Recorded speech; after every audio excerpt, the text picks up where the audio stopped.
Welcome to one and all who came late, who joined just now, who are present here and who are online. Today we are going to talk about a sutta from Connected Discourses,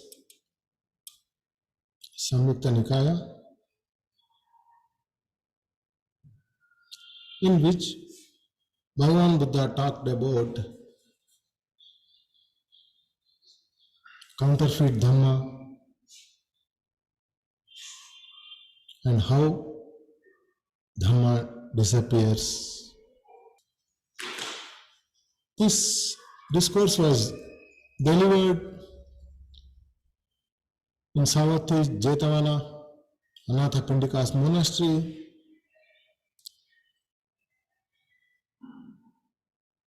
delivered to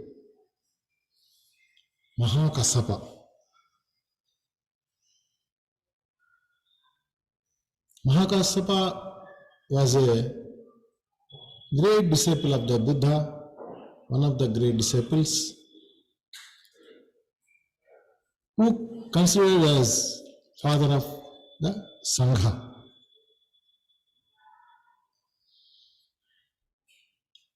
Kassapa approached Bhagavan Buddha and paid homage to him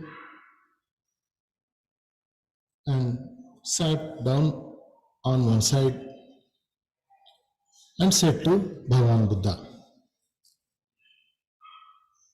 Bhante means Venerable Sir, what is the reason, what is the cause? Why formerly there were fewer training rules, but more bhikkhus were attained arhatship? While now there are more training rules, but fewer bhikkhus attain arhatship. Why? Let me tell about the training rules. For laity, for upasakas and upasakas, actually there aren't any rules. 5 precepts are there, those are all too voluntary. If one can understand, then he can take, he or she. But as a teacher, for monks and nuns, Bhagavan Buddha laid down rules, training rules. For monks, there are 227 rules, whereas for nuns, there are 311.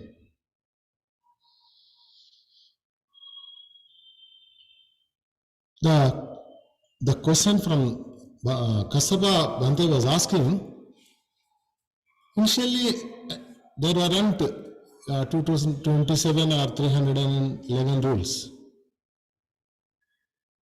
Initially starting from 1. Like that, it increased and rules amended. So initially, no rules at all. But there were so many arhats. Later, one by one, so many rules came. But arhats are getting lower and fewer. Number is getting lower, means only few number of arhats. Why? He was asking Bhagavan Buddha. Bhagavan Buddha told him, that's the way it is, Kassapa. When beings are declining and the true Dhamma is disappearing, there are more training rules. If it is going to disappearing, then more rules will come. And bhikkhus who are established in final knowledge, that is, who attained arhatship, are fewer bhikkhus only. Again, Bhagavan Buddha is saying, was saying, Kasapa, true Dhamma does not disappear as long as counterfeit of the Dhamma hasn't arisen in the world. It doesn't disappear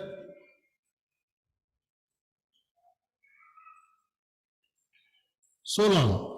When this counterfeit true Dhamma, Sadhamma, counterfeit of the true Dhamma appears, then only it starts disappearing in the world. See, Dhamma is always be there, but appearing, disappearing changes. Bhagavan Buddha wasn't inventor of the Dhamma. Dhamma was always there. Bhagavan Buddha discovered or rediscovered it. So, if counterfeit Dhamma arises, then Sadhamma disappears in this world like that. Just as Kasapa is giving, Bhagavan Buddha giving a simile. Just as Kasapa, gold does not disappear as long as counterfeit gold has not arisen in the world. To make clear, Bhagavan Buddha giving an example of gold. People value gold, but counterfeit gold arises. People can't understand which one is. It may also appear same as gold. Qualities may differ. Then people don't consider, oh, it may be some rolled gold or counterfeit gold. They don't believe original gold also. So when this counterfeit gold appears, the true gold disappears. Similarly, Dhamma also, Bhagavan Buddha was telling to Kasapa. Again, Bhagavan Buddha saying, it is not the earth element, Kasapa, that causes true Dhamma to disappear, nor water element, nor the heat element, nor air element. These are all considered dhatu in Pali, elements. Everything in this world is made up of these elements only: earth element, water element, heat element, and air element. But Kasapa, elements do not cause true Dhamma to disappear. But what cause? It is the senseless people. Bhagavan Buddha in Pali told, Moha Purisa. This is only the abusive word. This is not abusive word, but a reprimanding word Bhagavan Buddha used to call his disciples. Moha Purisa means senseless person. So these Moha Purisa, senseless person, people who arise right here, who cause the true Dhamma disappear. Let us talk about the here means. I will explain it later. Once again, Bhagavan Buddha is telling with one simile that true Dhamma does not disappear all at once in the way a ship sinks. After sinking the ship, in an ocean we can't see anything. It disappears like that at once. So Dhamma does not disappear all at once in the way the ship sinks. There are Kasapa, 5 detrimental things that lead to decay and disappearance of the true Dhamma. 5 things are detrimental things. Those lead to decay and disappearance of the true Dhamma. What are they? What are the 5? Here, bhikkhus, bhikkhunis, and male lay followers and female lay followers. These are 4 categories in the disciples of the Bhagavan Buddha. Monks, nuns, and male lay follower, female lay follower. Altogether, they call Parisa.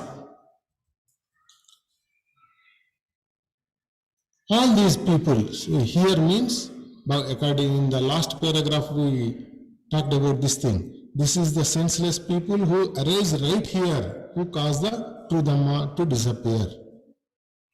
Here means in the Parisa, in these 4 categories, because bhikkhunis, upasakas and upasikas in Pali, monks, nuns,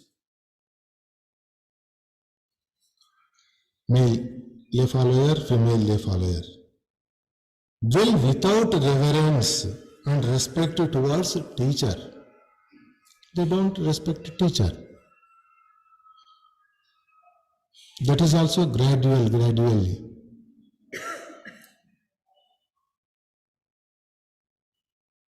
Then this is the one factor for disappearance of the true Dhamma. Second one, they dwell without reverence or respect towards Dhamma.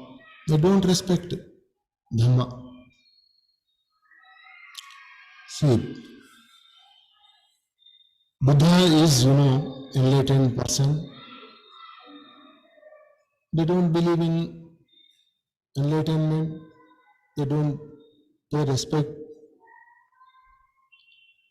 And Buddha discovered the Dhamma. They don't even respect the Dhamma. Actually, Dhamma is which upholds us from falling down. They don't respect the Dhamma also. They dwell without reverence and respect towards the Sangha. Sangha is actually a nurse who protected the Dhamma from the time of the Buddha. They don't even respect or revere Sangha also.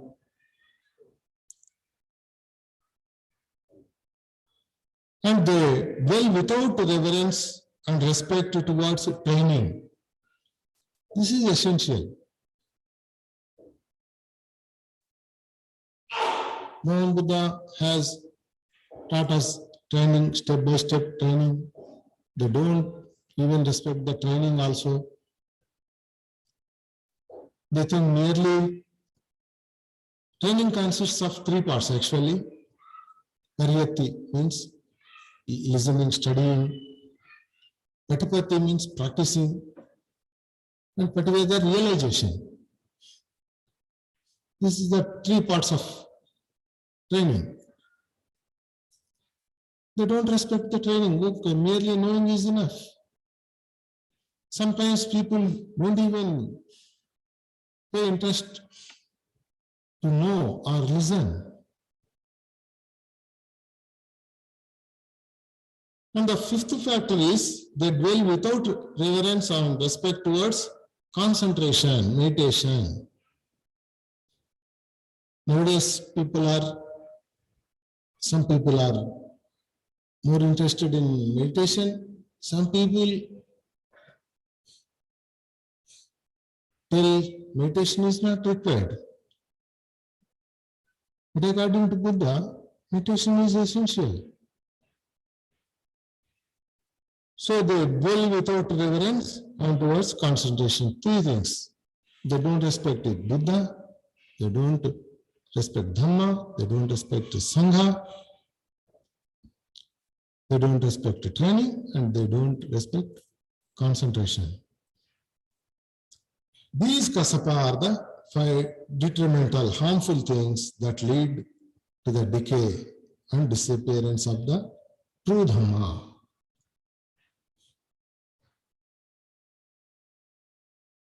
Mahan Buddha again continued, these 5 things kasapa that lead to the longevity of the true Dhamma.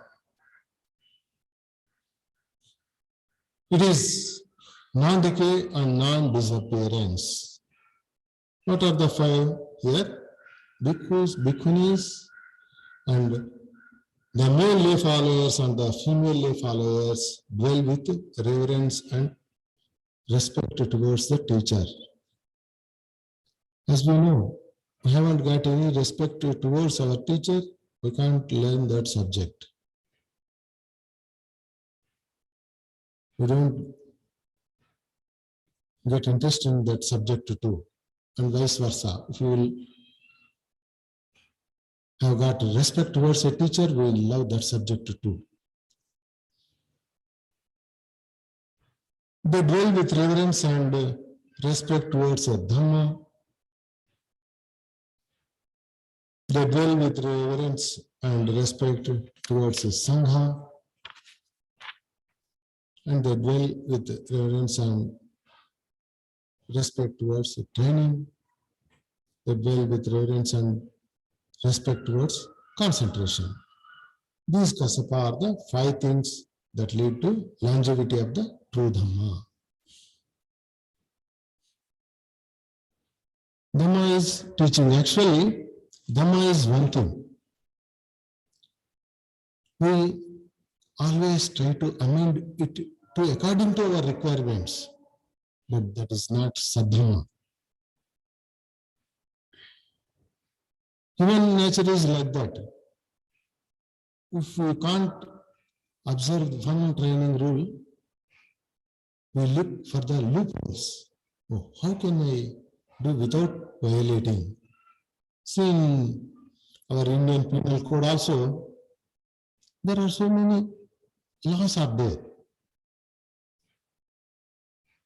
But always some people are there who try to find out loopholes. Oh, how can do it without committing any crime? How can I do like this? Human nature is like that. But Dhamma is one thing. We can't amend it. Dhamma is Dhamma.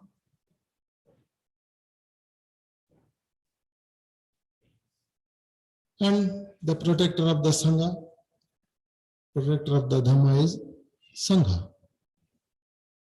And training is essential. So some people think training is not required. You said you recite one mantra or something, you will get salvation. No, not that way. Teaching is one thing. If you can't follow, you prepare yourself according to Dhamma, not change.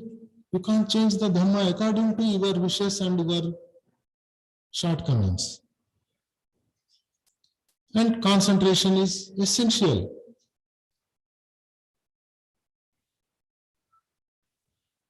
So everything, concentration is bhavana, meditation, developing mind.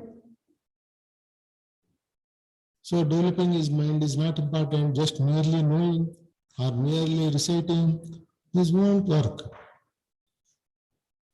They look like counterfeit Dhamma. Some people propaganda in this way.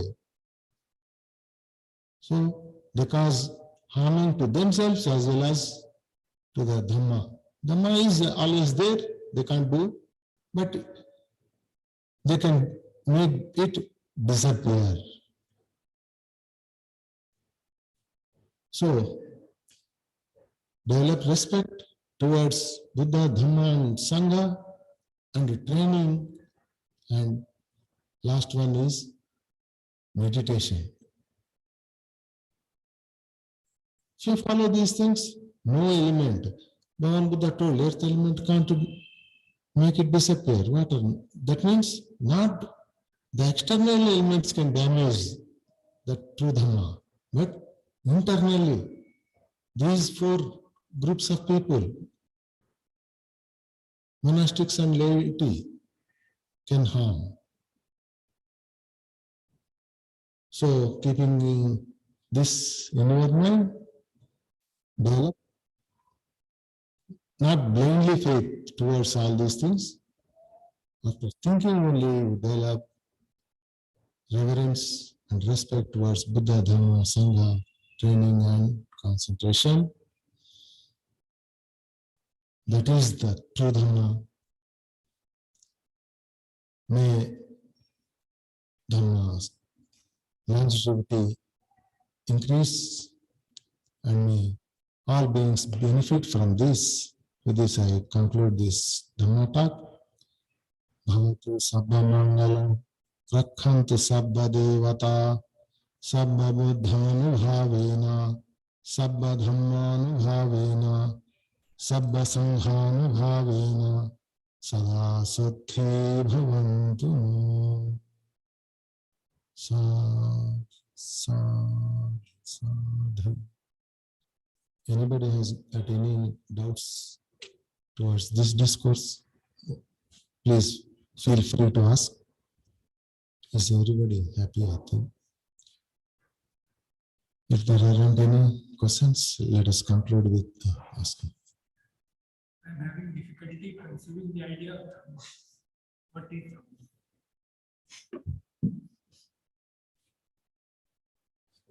According to Pali's definition, Dharati iti Dhamma. Dhamma is actually, it has got so many meanings. One of the meaning is true nature of anything is called Dhamma, one meaning. Second one, the teaching of the Buddha. There are so many laws are there in the nature, but Bhagavan Buddha didn't tell all of them to his disciples, only which are required to free from suffering only Bhagavan Buddha has taught. So, one sense, this is also Dhamma called. There is no, but according to etymology, Dharati Dhamma, I told him, which upholds from falling down. See, if you do these things, these lead to some suffering. If you do these things, they will enhance these things. Like that, Bhagavan Buddha taught. These are all wholesome things, some are unwholesome things, like that. So this is Dhamma actually. True nature of anything is Dhamma. Teaching of the Buddha is also called Dhamma.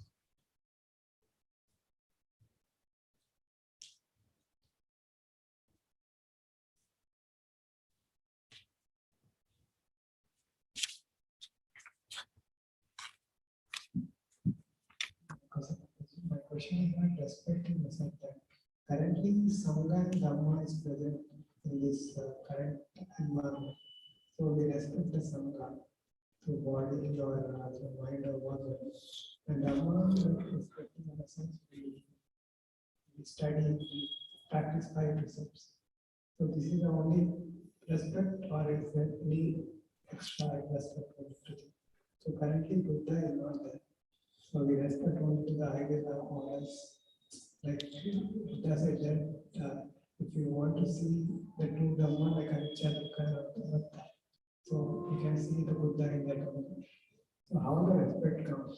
Like recently I had read one biography of Ajanta. So we used to respect, like sometimes we non-voluntary we will do respect.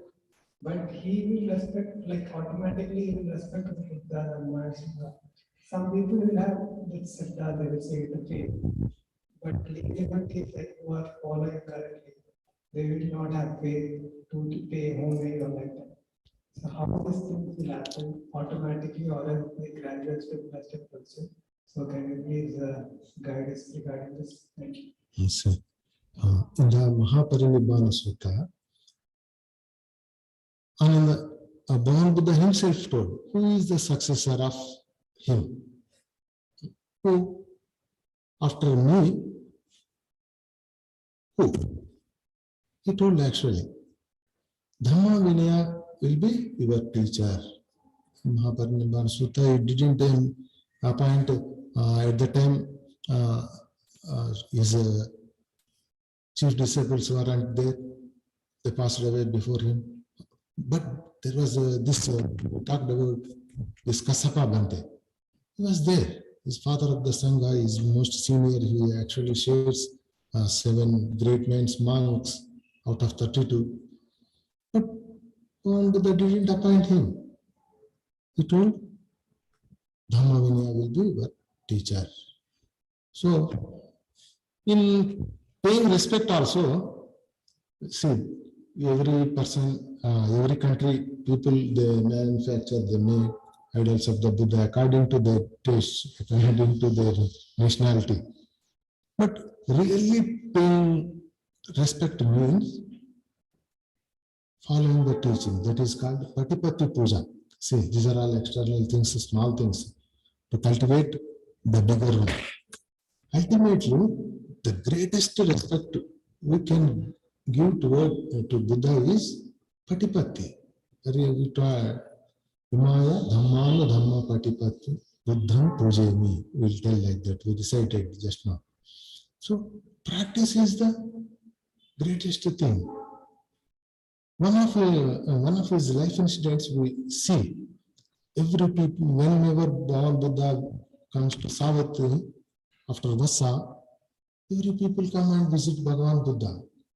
But at that time, one monk didn't visit. So somebody complained, see how he was headstrong, he didn't even visit Bhagavan Buddha. They complained. After some time, he came to Bhagavan Buddha. So Bhagavan Buddha asked, what were you doing? To clarify to us, Bhagavan Buddha asked him. Bhagavan Buddha, no. He told, I am practicing this thing. That's why I couldn't come. Bhagavan Buddha praised him, sadhu, sadhu, sadhu. Bhagavan Buddha didn't want any place in these things. But out of gratitude, we pay respect to him as a teacher. But the highest reverence is the following his teaching, which are beneficial for ourselves only. That is what I feel. So you need not pay these things. You need not to these things. If you are on the target, you are meditating, you need not do external things also. But if you are not doing these things, see, puja is one kind of meditation also. Why? How? While doing puja, we actually do bad things, unwholesome things from 3 doors, by body, verbal and mind. At least 2 doors are closed, isn't it? We are doing chanting, we can't abuse anyone. We can't do any other physical unwholesome things. So this is one kind of, but ultimate is actually meditation. These are all also required sometimes. It's like getting a fruit, okay? But if you want a fruit, we have to bear this roots also, we have to take care of trunk also, leaves also, everything like this. So ultimate is fruit. The Patipatti is the highest thing we can revere. We can pay respect to Patipatti, means practice, meditation, sati, samadhi.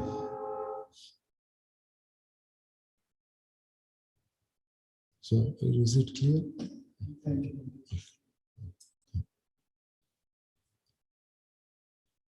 If there aren't, let us conclude. And can you pass on the mic?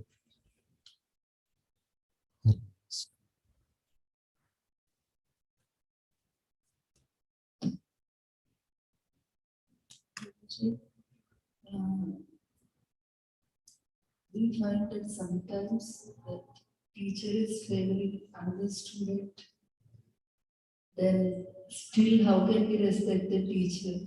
Like I have taught my kids, they don't have interest in some subjects in which they think the teacher is showing partiality. I mean, they feel, we don't know if it's true or not, but they feel so. So, Still, how can we respect the teacher? Is it possible for the child? so as long as concerned with child, it is not. It is difficult to understand. Some teachers follow different methods also. Hmm? I will tell one of my brother's experience. My brother was writing exceptionally good.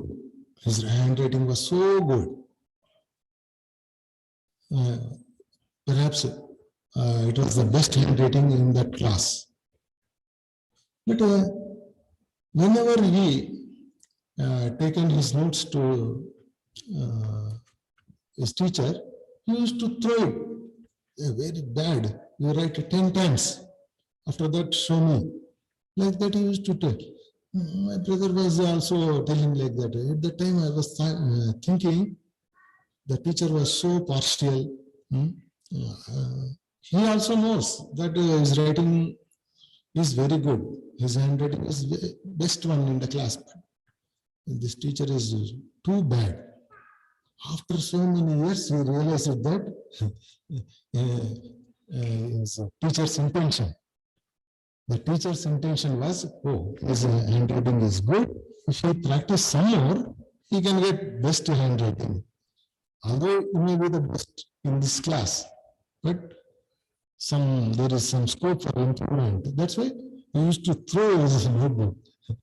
After that, after so many years, after that, he was saying like that. So some teachers' intentions may be like this only. We can't judge. Some monks also treat their disciples so they abuse them intentionally to remove like this. But as long as concerned with child, it is always better to keep him treat with metta only. But some teachers will show partiality also. So we can't do it. We can't tell them. Parents can tell them, but I don't think there will be some changes in their teachers. But we can convince our children, see, all people are not only. Some teachers are people also. Some people treat you badly, some people abuse you, isn't it? Teacher also all the teachers are from this society only. That's why they reflect partiality, impartial. These are all not arhants who removed all this loba, dosa, and no. Some partiality will be there. We have to adjust accordingly. We can't change even our minds also.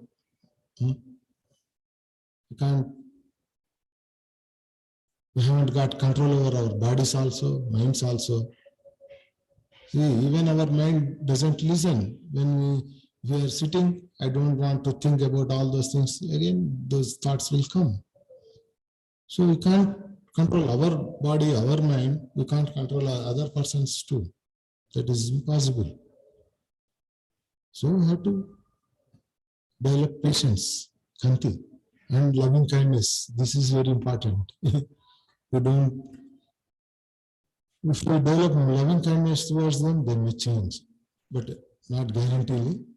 But most of the chances are they may change. You develop loving kindness, but it is difficult. If somebody is scolding you, developing love kindness towards him, it is a difficult thing. But if you practice it also, there are chances are there. They may change, but not 100% guarantee. Otherwise, they are willing to change and practice accordingly.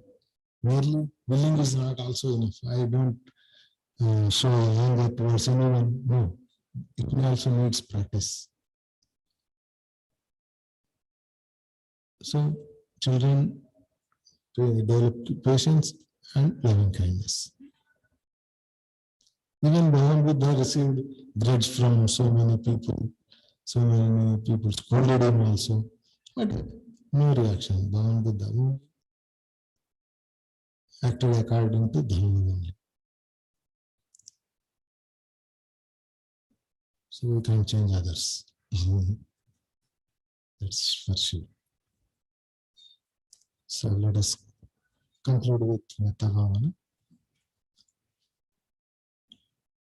Sukhi bhaveyan dukho aham nicham aham viya hita cha me sukhi honto majjata cha verino imam higama khetam hi satta honto sukhi sada tato parancha rajyesu chakavalesu jantuno. Sadhu, sadhu, sadhu. Let's hear. See you on next Sunday on this special program. May you be happy. May you are healthy. May we all free from physical and mental suffering. Bhavatu Sabha. Sukhi Bhavatu.